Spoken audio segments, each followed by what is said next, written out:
இன்றே டவுன்லோட் செய்து உங்கள் ஃபேவரட் ஷோக்களை என்ஜாய் பண்ணுங்க.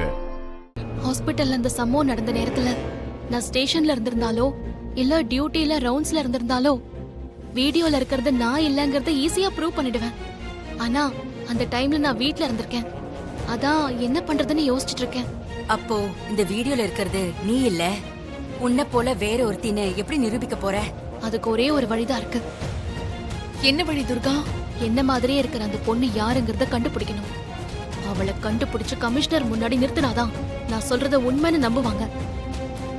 அப்படி இல்லைன்னா என்னதான் எல்லாரும் தப்பானவன்னு சொல்லுவாங்க.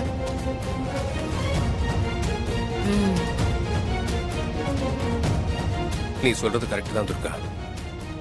அப்ப ஒன்ன மாதிரி இருக்க இன்னொருத்தையை கண்டுபிடிக்க என்ன வழின்னு யோசி. பிரச்சனைன்னு வந்துருச்சு, அதை நினைச்சு நம்ம முடங்கி போயிட்டோம்னா அதுல இருந்து மீளவே முடியாது. அதை சால்வ் பண்றதுக்கு என்ன வழின்னு யோசி. கரெக்டா சொன்னீங்க, அததான் யோசிச்சுட்டு இருக்கேன்.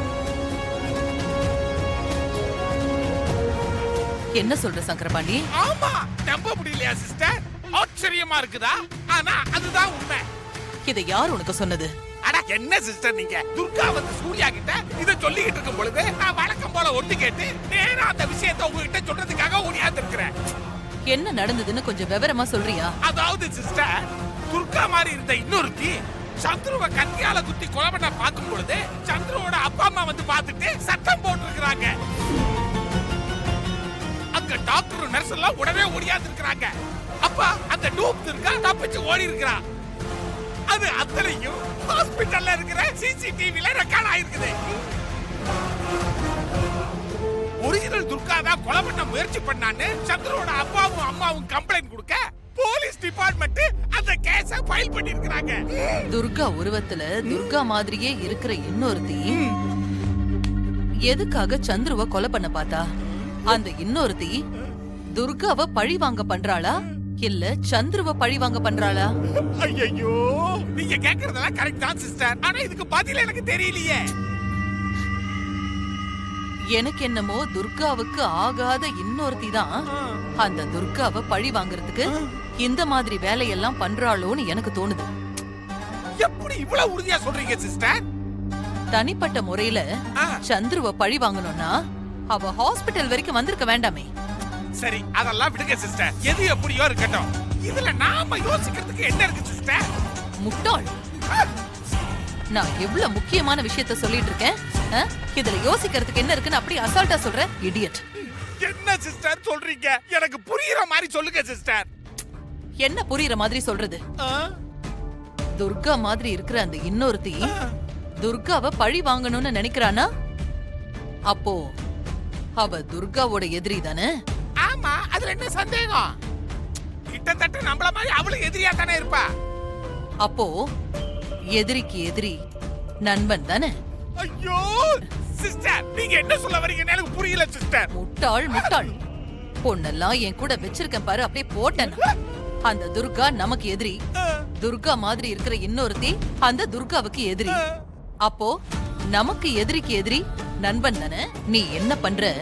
ஹாஸ்பிட்டல்ல இருக்கிற சந்திரவ நம்ம பசங்க 4 பேர்கிட்ட சொல்லி கடத்திட்டு போ சொல்லு. அப்புறம் மத்ததெல்லாம் தானா நடக்கும். கடத்திட்டு போறதானே சிஸ்டர், சிறப்பா செஞ்சிருவா. கிளம்பு, ஆக வேண்டியதை பாரு. போற சிஸ்டர், ஏன் வரீங்க? ஓ, லொட லொட லொடன்னு பேசிட்டு இருக்காத. போற சிஸ்டர்.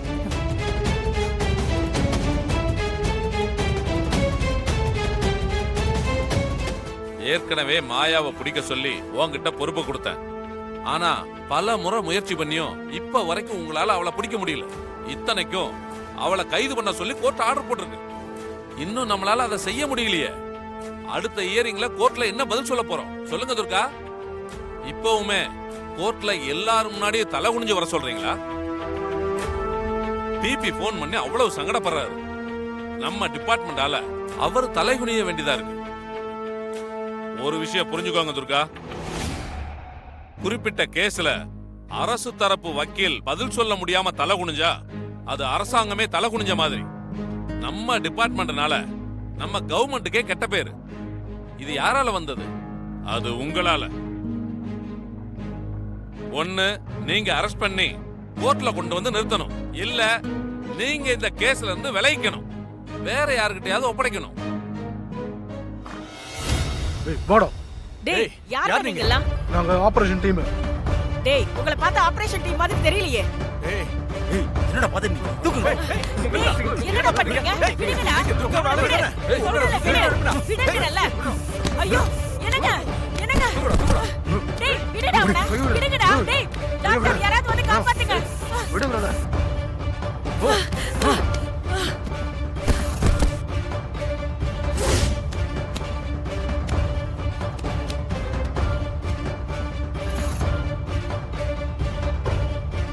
யோ யாரே நீங்க எங்கயா தூக்கிட்டு போறீங்க? யாரே நீங்களா? யாரா நீங்க?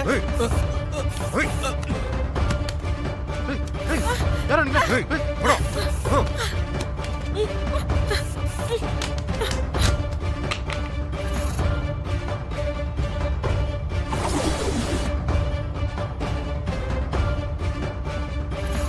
ஹலோ கமிஷனர் சார், நான் ஸ்ருதி ஹாஸ்பிட்டல்ல இருந்து டாக்டர் பேசுறேன் சார்.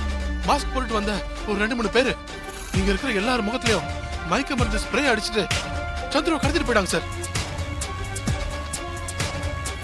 என்ன சொல்றீங்க? ஓகே ஓகே, நீங்க பதட்டப்பட வேணாம், நான் போலீஸ் டீம் அனுப்பி வைக்கிறேன்.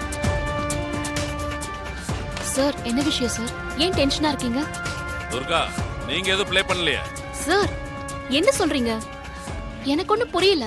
மாஸ்க் போட்டு சில பேரை ஹாஸ்பிட்டல்ல பூந்து சந்துருவை கடத்திட்டு போயிருக்காங்க. வாட்? என்ன சார் சொல்றீங்க? ஆமா துர்கா, ஹாஸ்பிட்டல்ல இருந்து தான் இப்ப டாக்டர் ஃபோன் பண்ணாரு. அங்க இருக்கிறவங்க முகத்துல மயக்க மருந்து அடிச்சு சந்துருவை தூக்கிட்டு போயிருக்காங்க. இதெல்லாம் உங்க ஏற்பாடா? சார் என்ன சார் இப்படி கேக்குறீங்க? வேற வழி இல்ல துர்கா, போலீஸ் புத்தி அப்படிதான் யோசிக்கும். இப்ப சந்துருவை கொலை பண்ண முயற்சி பண்ணது நீங்க தான் ஒரு புகார் இருக்கு. அதுக்காக கூப்பிட்டு உங்களை விசாரிச்சிட்டு இருக்கிற இந்த நேரத்துல ஹாஸ்பிட்டல்ல இருந்து சந்துரு கடத்தப்பட்டா நம்ம மேல சந்தேகம் வராதுன்னு நீங்களே திட்டம் போட்டு செஞ்சிருக்கலாம்னு நான் ஏன் உங்க மேல சந்தேகப்படக்கூடாது? சார் நீங்க சந்தேகப்படுறது தப்பு இல்ல சார். தேவைப்பட்டா ஒரு போலீஸ்காரன் தான் நிழல கூட சந்தேகப்படுவான்னு சொல்லுவாங்க. ஆனா நீங்க சந்தேகப்படுற மாதிரி எதுவுமே நடக்கல. அதை ப்ரூவ் பண்ண வேண்டியது ஏன் கடமை சார். ஆனா ஒண்ணு சார், நான் குற்றவாளி இல்ல, வேற ஒருத்தி தான் குற்றவாளின்னு சொல்லி உண்மையான குற்றவாளிய உங்க முன்னாடி கொண்டு வந்து நிறுத்துறேன். இப்போதைக்கு என்னால இதுதான் சொல்ல முடியும். ஓகே, இப்பவும் உங்க மேல இருக்கிற மரியாதையில தான் இதுக்கு நான் பர்மிஷன் கொடுக்கறேன். அதிக டைம் எல்லாம் எடுத்துக்காதீங்க. ஒரு வாரத்துக்குள்ள உங்களை மாதிரியே இருக்கிற வேற ஒருத்தி யாருங்கிறத கண்டுபிடிச்சு அரெஸ்ட் பண்ணுங்க.